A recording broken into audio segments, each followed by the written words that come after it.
자동차 세계에도 클리셰가 있다. 예를 들어 어렸을 적 이상하게도 학원차는 꼭 얘였다. 이삿짐 옮기는 차는 어김없이 봉고였고 동네 슈퍼나 마트 앞에는 항상 다마스가 주차돼 있었다. 요즘도 도로를 달리다 보면 이렇게 눈에 띄는 클리셰가 있는데 바로 택시. 거의 모든 주황색 택시들이 현대기아차고 그 중에서도 대다수는 소나타다. 이쯤 되면 소나타 안 타면 안 되는 법이라도 있나 하는 생각이 들 정도다. 유튜브 댓글로 왜 택시는 현대기아차가 많은지 취재해달라는 의뢰가 들어와 한번 알아봤다.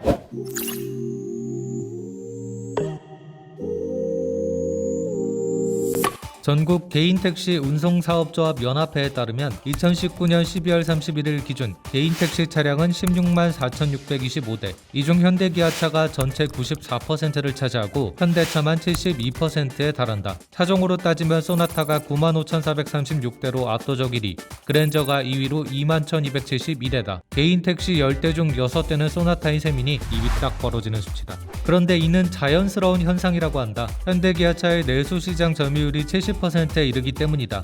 더욱이 택시 영업용으로 쓰이는 LPG차는 지난해 규제가 풀리기 전까지는 일반인들의 구매가 불가능했던 터라 생산하는 회사 자체가 많지 않다는 사실. SM이나 GM의 시장 점유율이 워낙 낮지 않습니까? 수입차의 15% 빼고 나면은 실제 85에서 80%가 국산차거든요. 생산 물량도 그렇고 부품 수급도 그렇고 중고차까지 결국은 AS나 여러 가지를 따졌을 때는 관리가 가장 용이하고 편하다. 중고차 가격도 적절히 받을 수 있고 이런 여러 가지 변수들 요인들이 다 합쳐져서 현대기아차로 올인되고 있는 상황입니다.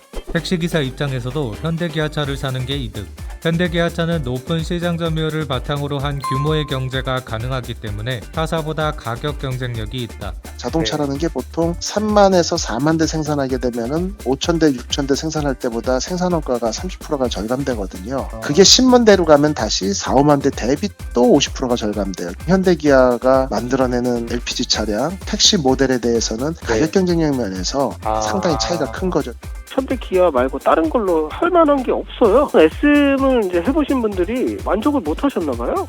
그렇다면 현대기아차 중에서도 유독 소나타의 수요가 쏠리는 이유는 우리나라 여객운수사업법상 택시 운송 사업용 자동차는 경형, 소형, 중형, 대형, 모범 등 5개로 구분되는데 한국 개인택시 면허의 98%는 중형이다. 법에 따르면 중형 택시로 쓸 수 있는 자동차는 배기량 1600cc 이상, 승차 정원은 5인승 이하여야 한다. 이 기준에 의하면 아반떼는 중형 택시로 쓸 수 없다. 택시기사들 입장에선 오랜 역사로 높은 완성도가 입증된 소나타가 최선의 선택지인 셈. 참고로 현대차는 일찍이 1992년 출시한 뉴 소나타부터 택시 전용 모델을 생산해왔다. 여기서 추가로 드는 궁금증. 왜 SUV는 택시로 잘 쓰지 않는 걸까? 저렴한 연료비와 세제 혜택, 유가 보조금 등의 이유로 국내 택시 차량의 대부분은 LPG 차량. 그런데 SUV는 대다수가 휘발유 아니면 경유 전용으로 출시된다. 우리나라의 LPG 전용 SUV는 르노 삼성 QM6가 유일. 게다가 보통 SUV는 중형 세단보다 차체가 무거워 연비가 안 좋고 승차감도 세단과 비교해 못하다는 평가를 받아 택시로는 부적합하다고 한다. 클리셰가 돼버린 소나타 택시. 하지만 몇십 년 후에는 보기 어려워질지도 모른다. 현대자동차가 지난해 소나타를 포함한 기존 양산차의 택시 전용 모델을 출시하지 않는다고 발표했기 때문이다.